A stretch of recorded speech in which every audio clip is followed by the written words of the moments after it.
What's up guys, Claire here. So today I wanted to make a quick video about choosing a main for Shadowlands. It's a pretty big decision and it's kind of difficult, I think.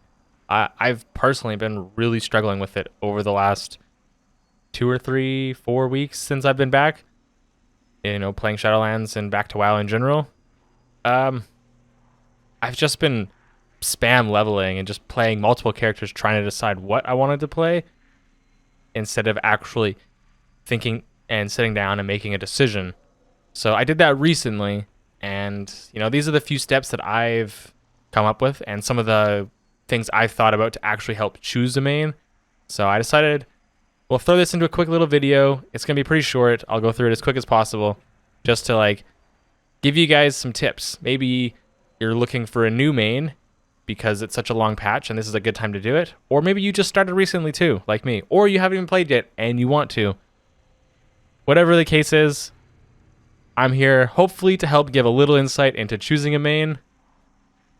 We'll get into the video. Also, don't forget to like, comment, subscribe, all that good stuff. So, you want to pick a new main. It can be a pretty daunting task with 12 classes and more than 30 specs to choose from. Today, I'll go over how I have chosen mains in the past and what I've been working on and how I've chosen my main for Shadowlands. I have a few different metrics that I consider when making my decision. What role you play? Do they do well in the content you like to do?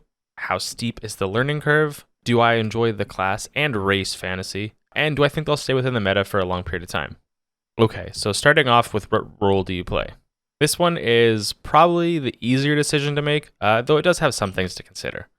While technically there are only 3 roles in the game, I would say there's actually 4. You have your tank, your healer, your melee DPS, and your ranged DPS. I think there's a big enough difference between melee and ranged in the current game that they deserve their own roles. While choosing which role you want to play seems pretty straightforward, and it is for the most part, the biggest thing you want to consider is content preference. If you really like to raid but can't find a guild or group to join, it might be easier as a DPS player since raids require a much larger amount of DPS than any other content type, and often raid leaders are the tanks and or healers. However, if you're interested in Mythic Plus more than anything, such as myself, being aware that there is a lack of healers and tanks, and I say very specifically tanks, it might make it a little more difficult to make that decision. At the end of the day, really, you just want to pick what you enjoy the most and what you have the most fun playing. Next, we look at how they perform in your preferred content. My favorite content is Mythic Plus. Yeah, it's been my favorite aspect of the game since I started playing back in BFA. I really like the small grouped content, and I really like the increasing challenges that Mythic Plus offers.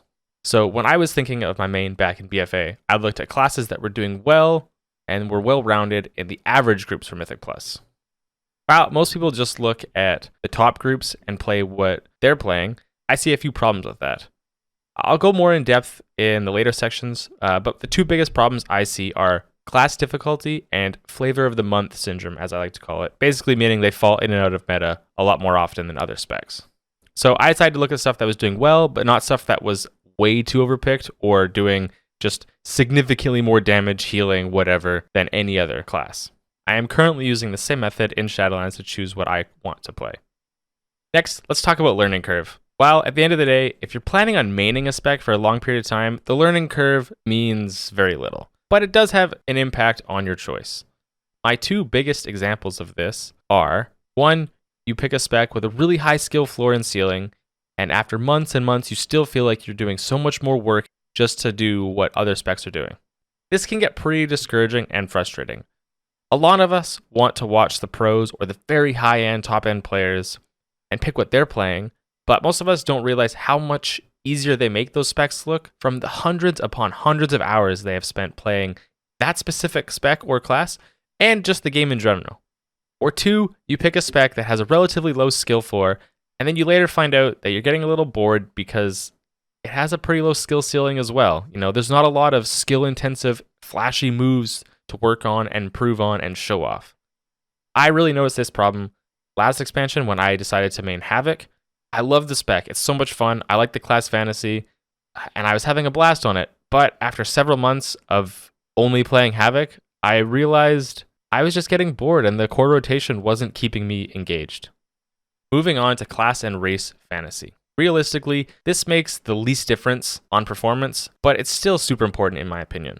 A lot of people, myself included, started playing games such as WoW because they wanted something fun and enjoyable and to have a character that they could customize and really connect with and envision yourself playing as that character. While the more and more I got into some of the endgame focused content, I realized that this decision became less important to me. I still recognize the importance of being happy with the class fantasy of your character.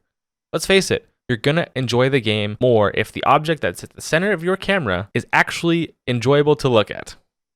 Imagine any other game you played where you had no choice over the character you were playing.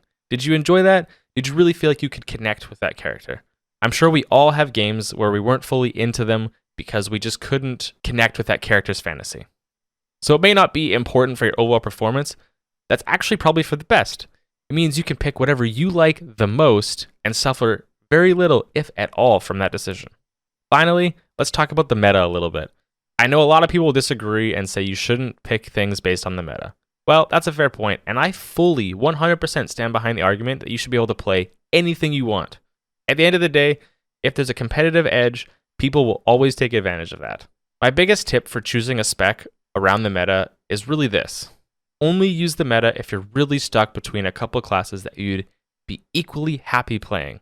For instance, after going through all the previous steps, I finally came to the conclusion that I wanted to play a healer, I want it to do well in Mythic Plus, I want something that has slightly above average skill floor so that I can learn and improve and grow with, and I wanted something that can either play Blood Elf or Troll because I really enjoy both of their racials.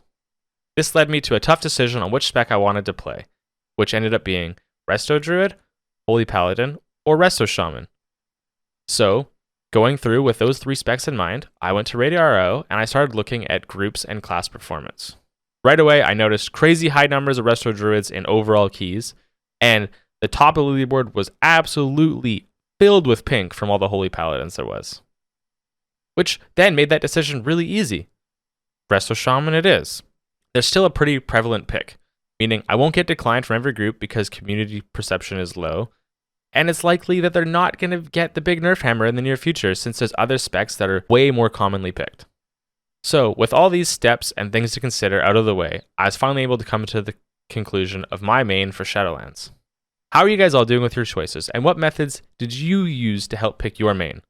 Leave a comment down below if you have any other tips that you feel that I left out, or even just drop a comment saying what you picked.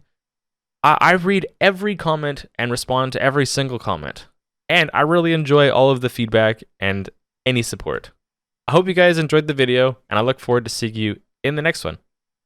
Have a good one.